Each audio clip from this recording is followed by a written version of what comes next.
The US has threatened a ban on TikTok, a highly successful global app, on national security grounds unless an American company takes control of the US operations.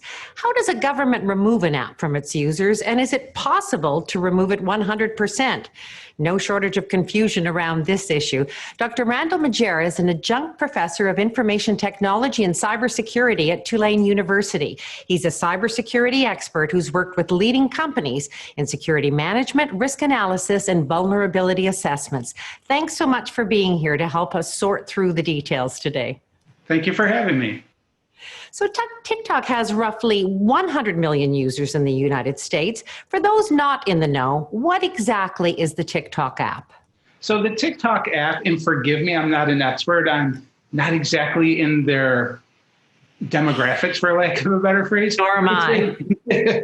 It's a video sharing app. Basically, what it allows people to do is record and share videos easily. One of the things, my understanding, that people love about it is implementation of hashtags. And some people argue that, hey, why is it any different than what Facebook Live does or what Snapchat does?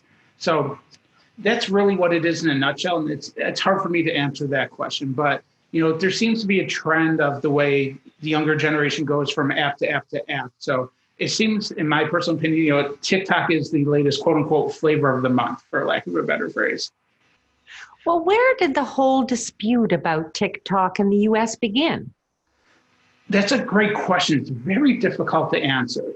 So people have been complaining about TikTok privacy issues for quite some time. In fact, back about a year and a half ago in March 2019, TikTok paid $5.7 million to the FCC for COPPA violations, which is the Children's Online Privacy Protection Act, when you're supposed to get parental permission around collecting data about children under the age of 13. So the disputes with TikTok aren't new. They just seem to have come to the forefront most recently. But it's hard for me to say exactly when this all started. I know things have been going on with TikTok for quite some time, but to be fair, other apps have had similar issues. That particular issue isn't unique to TikTok. So what does a ban really mean then? So a ban means something different depending what government you have, what level of control they have. In the US, from my understanding, what they want to do is have Apple, Google, all the major companies remove the app from their app store. Now, this would allow people that have it to continue to use it, but they can't get any updates. And anyone that doesn't have the app, they can't download it officially from the App Store. Now, with that said, they do have the ability to do what's called a sideload, which means get the source file, the download from a different location, a third party. And that's way more common with Android devices than Apple devices. So it's really hard to say exactly what the ban says. I know in India, they've actually tried to cut off the routes to the servers directly. So even if you have the app on your phone, you can't connect with the servers, if that makes sense. But that can be complicated, especially when all these companies use Amazon Web Services, Google, these major cloud providers. You can't just cut off a cloud provider because you're going to cut off half the internet. Sounds like there's many implications for the people who already use it. What are some of those implications? So some of the implications, if a vulnerability is found within the application and they can't get an update, their phone is susceptible to an attack. Now, there are many types of vulnerabilities out there. Some of them require user interaction. Some of them, including the most recent Microsoft one, requires basically no interaction. If a severe enough vulnerability is found in the TikTok application, it is possible, I'm not saying likely, but possible that you would be able to take over a phone remotely on the internet without knowing anything other than the phone's IP address or if it's on a network or what have you. So they can be severe. I'm not saying they will be severe, but that's always a possibility. Ideally, not only with any app, but as you know, with your computer, you want to keep it up to date. So if you take away that ability for people to keep their app up to date, it causes problems.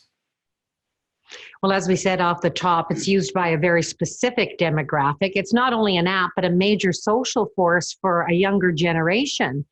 So what does this move to ban TikTok and WeChat really suggest? That's really hard to say. I've talked about this before with a number of people, and the concern I have is everybody thinks, oh, the president may be doing it just to get back for some past events. But I like to remind people that the president does have access to a lot of classified information that we don't have available to us. So there very well could be legitimate national security concerns, because based on their privacy policies, they do have the right to share their data with ByteDance, their parent company, who then can share it with the Chinese government. So, a lot of people say, oh, this is why it's happening, to get back revenge, blah, blah. I'd like to give the benefit of the doubt. There are privacy concerns, so there very well could be a national security concern we're not familiar with. So TikTok has its privacy concerns. In reality, don't many other apps as well? Absolutely. There are many applications with privacy concerns. That's one of the reasons we've seen legislation such as GDPR, CCPA, California Consumer Privacy Act, and of course, GDPR is the General Data Protection Regulation, come to fruition for governments to start protecting consumer privacy versus, private organ, not only government abuse, but abuse by private companies. So when I go back to it, TikTok does have the privacy concerns. And I think one of the things that was different about TikTok versus other is the type of data they were collecting. So TikTok was collecting many things. One of the more concerning things, and they still collect it, is GPS data. So when you're using the app, they're collecting your GPS coordinates. And we ideally don't know what they're doing with it. They have their privacy policy saying they're not selling it, they're not sharing it, what have you. But as I talked about, them legally being able to share their data with ByteDance, their parent company, who can then share with the Chinese government, it becomes a concern. Another thing they were doing is they were, up until last year, scraping what's called the clipboard, which on a computer, on a phone, is a place where you store temporary information. So say you open up a Word document, you type something up, and then you want to copy and paste it into an email. That temporary location, when you copy and paste, is called a clipboard. Now, one of the reasons it's a concern is because why did TikTok need that information? And another reason is because some password managers use that clipboard to store sensitive passwords. Now, the reason TikTok stated they were doing it is for anti-spam measures, because what you'll see some people do is when they want to spam a bunch of people, they'll just copy the spam message and they'll just paste here. So it is a legitimate reason, but that does lead to suspicion on TikTok. And as I said before, TikTok has had those privacy concerns for some time, so have other people. And really, I think that's where it started. But I think as they gained in popularity, people started looking and saying, hey, there is this potential for the Chinese government to potentially have access to the data. So I think that's really what ramped it up into the national security concern arena, for lack of a better phrase. And as I said before, the government has access to all kinds of intelligence that most people don't. So they very well may know something that we don't. So further to that, if we're talking about national security or privacy, aren't there other ways for foreign governments to get that information? Absolutely. And there's unfortunately a number of ways that a foreign government or really anyone can get our data. What a lot of people don't realize is there's over 4,000 data broker companies out there in the world today. And these companies have more data on us than we can possibly imagine. One company called Axicom advertises they have data on about 500 million people. And what they advertise is they have 3,000 data points on average per person. Now, what a data point is, when we look at TikTok, for example, they collect our name, our email address, our potentially date of birth, the GPS location coordinates, as I was talking about. Each of those are considered one data point. So when Axicom says we have 3,000 data points on you, that's just a heck of a lot of data. A couple things worth mentioning, up until last year, a lot of people don't realize it, but our major cell carriers, so think T-Mobile, Verizon Wireless, they were actually selling our real-time location data to third-party companies. So there are a lot of ways that the governments and private companies can get this data.